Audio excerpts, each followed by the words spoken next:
18, 19 సెంటర్లో 1490 మంది రాస్తే 74 మంది ఎలా ఎంపికయ్యారని నిలదీశారు. అంటే చదువుకున్న వాళ్ళు రాస్తే 74 మంది వాళ్ళు క్వాలిఫై అయితే ఓర్వలేవా? చదువుకున్న వాళ్ళు ఏ హాల్లో కూర్చోబెట్టినా నాకు ఆ నమ్మకం ఉంది. ఇవాళ మీరు ఇచ్చే పేపర్ ఏదైతే ఉందో ఏ హాల్లో కూర్చోబెట్టుకుంది, టీఆర్ఎస్ భవన్లో కూర్చోబెట్టుకో. ప్రొఫెసర్ అటువంటి వాళ్ళని 10 మందిని పేపర్ దిద్దుమను. ఆమె రాకపోతే గుండు గోయించుకుంటా. కానీ గుండు కొట్టించుకున్న తర్వాత గిట్ట నీవు మాట్లాడే ప్రతి పద్ధతి మేము చూస్తూ ఉన్నాం. ఏమంటున్నావు నీవు? నేను తొందరగా ఫేమస్ కావాలి, ప్రెస్లో ఉరలాలే, నాకు పబ్లిసిటీ రావాలి. అట్లనే అప్పుడు కాంగ్రెస్ పార్టీలో ఉన్నప్పుడు జీవిత రాజశేఖర్పై వాళ్ళ తమ్ముడిని కొట్టినప్పుడు వాళ్ళు జూబ్లీహిల్స్ పోలీస్ స్టేషన్లో కంప్లైంట్ పెడితే పోయి ఇంటి దగ్గర కాలు మొక్కి కేసులు విత్డ్రా చేసుకున్న చరిత్ర ఈయనకుంది. ఇవాళ గ్రూప్ 1లో ఫస్ట్ ర్యాంక్ అంట. ఎవరిచ్చిండు ఆయనకు లెక్కలు? గ్రూప్ 1లో రోజాబాయి అనేట ఆమె ఫస్ట్ ర్యాంక్ కాదు, ఆమెకు 14వ ర్యాంకు. ఏది నోటికి వస్తే అది మాట్లాడతారా? ఈ స్టేట్లో ఏమో మహిళా కోటాలో 6వ ర్యాంకు. తర్వాత ఈ స్టేట్లో 206 ర్యాంకులు ఆమెకు వచ్చింది. 472 మార్కులు వస్తే ఆ 472 మార్కులు ఎట్లా వచ్చినాయి? జోనల్ మల్టీ జోన్లో 1లో ఈమె పైన 5 మంది ఈమె కంటే ఎక్కువ మార్కులు తీసుకొచ్చారు. ఒక ఫిమేల్ ఎస్టీ 500 మార్కులకు 504 మార్కులకు 500 తీసుకొచ్చింది.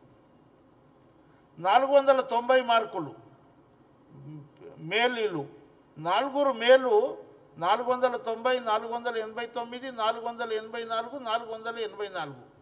రోజాబాయికు వీళ్ళు స్టేట్ దాంట్లో చూస్తే 38 ర్యాంక్.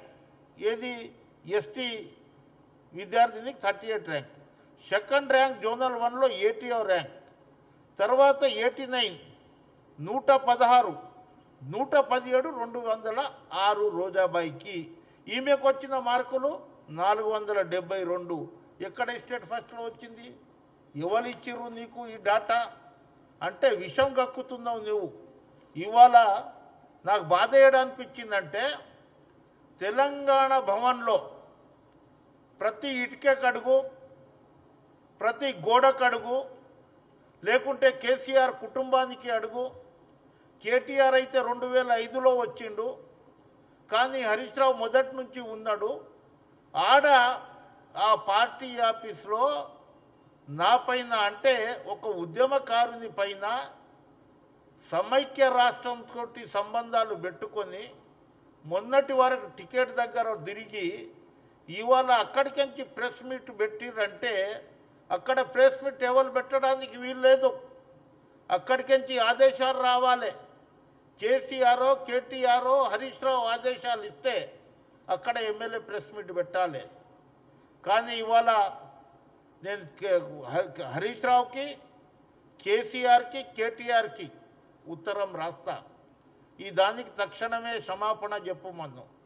నీకు చిత్తశుద్ధి కనుక ఉంటే ఇటువంటి విధవలకు మీరు టికెట్ ఇచ్చి ఎవరిపైన అంటే వారిపైన దోలి. మొన్న పొన్నం ప్రభాకర్ బీసీ మంత్రికి నీకు చేత కాదు, పనితనం పాలన నీకు రాదు అని, మళ్ళా మొన్న సీతక్క అసెంబ్లీలో మాట్లాడుతూ ఉంటే హేళన చేసి మాట్లాడడం. ఇవాళ ఏమో నా మీద మాజీ ఎమ్మెల్సీ రాముడు నాయక్ అంట కొన్ని లక్షల కోట్ల రూపాయలు ఇచ్చినారని చెప్పడం జరిగింది. నీ లేక బ్లాక్మెయిలర్ కాదు నేను. కష్టపడి వచ్చిన కుటుంబం. తెలంగాణకు ఏం చేసినామో మీ కేసీఆర్కు అడుగు. నీ కేటీఆర్ అయితే 2005లో వచ్చిండు. వాళ్ళు డైరెక్షన్ ఇస్తే ఈయన యాక్షన్ చేస్తుండు. ఏది చేసినా ఏమీ కాదు. మొన్న గాంధీ ఎక్కడ షేర్లింగంపల్లి శాసనసభ్యులు ఛాలెంజ్ చేస్తే ఆయన ఇంటికి గాజులు చీర పంపిస్తాడు. అంటే నేను ఏం చేసినా ఇంటారని అనుకుంటుండు. కానీ గిరిజనులు ఎదురు తిరిగినామనుకో నేను రాములు నాయక్ కనుక ఎదురు తిరిగినా అనుకో, నీవు హైదరాబాద్ సిటీలో తిరగలేవు బిడ్డ. ఏమనుకుంటున్నావు నువ్వు?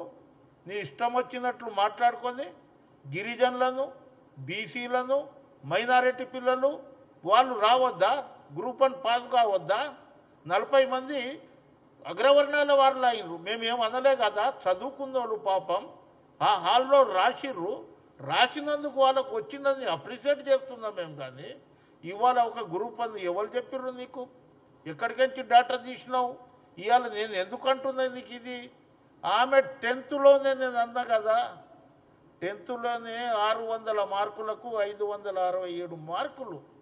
ఆమె తోటి ఆమె క్లాస్మేట్ అశ్వరావుపేటలో అగ్రికల్చర్ బీఎస్సీ చేసినప్పుడు మొన్న వరదలో కొట్టుకుపోయింది అశ్వని నాయక్ అని అమ్మాయి.